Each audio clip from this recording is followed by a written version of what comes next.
ಆದ್ರೆ ರೈತರಲ್ಲಿ ಕಳಕಳಿ ವಿನಂತಿ ಕೈ ಮುಗಿದು ಕೇಳ್ಕೊತಾನೆ ಅಂದ್ರೆ ನಿಮ್ಗೆಲ್ಲರೂ ರೈತರು ನೀವು ಈ ಫ್ಯಾಕ್ಟ್ರಿ ಉಳಿಬೇಕಾದ್ರೆ ನಿಮ್ಮ ಕೈಯಾಗೈತೆ.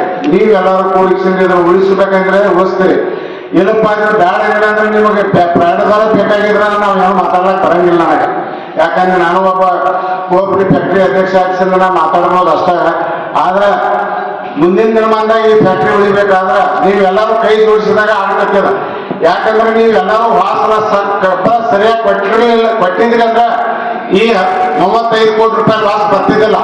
ಯಾಕಂದ್ರೆ ಕಬ್ಬು ಎಷ್ಟು ನಮಗೆ ರಿಕವರಿ ಆಗಲಿ, ಕಬ್ಬು ಎಷ್ಟು ಕಡಿಮೆ ಆಗ್ತೈತೆ ನೋಡು, ಅದೇ ನಮಗೆ ಭಾಳ ಲಾಸ್ ಬರ್ತೈತೆ.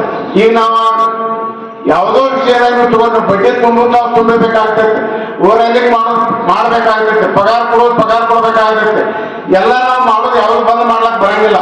ಆದ್ರೆ ಎಷ್ಟು ಕೃಷಿಗೆ ಆಗ್ತೈತ್ಲೆ ನಮಗೆ ಅಷ್ಟ ಪೈಲದೊಳಗೆ ಬರತ್ತೆ ಫ್ಯಾಕ್ಟ್ರಿ. ವಾರ 4 ಲಕ್ಷ ಕೃಷಿಗೆ ಆಗೋದ್ರಿಂದ ನಮಗ್ 35 ಕೋಟಿ ರೂಪಾಯಿ ಲಾಸ್ ಆಗೈತೆ. ಯಾಕಂದ್ರೆ ಈಗ ನೀವು ಮಾಡಿದ್ರೆ ನಾ ಹೇಳ್ತು, ಯಾಕಂದ್ರೆ ನೀವೆಲ್ಲರೂ ಹೇಗಿಲ್ಲ ಕೃಷ್ಣ ಫ್ಯಾಕ್ಟ್ರಿ ಐತಿ, ಪ್ರತಿಯೊಬ್ಬರೆಲ್ಲರೂ ನಮಗೊಂದು ಆ ಕಡೆ ಕೊಡೋನು ಈ ಕಡೆ ಕೊಡೋನು ಅಂತ ದೇಶದಿಂದ ಅಂದಿದ್ರೆ ಅಂದ್ರೆ ಅಷ್ಟೇ ಕಡಿಮೆ ಕೃಷಿಗೆ ಆಗ್ತಿರಲ್ಲ.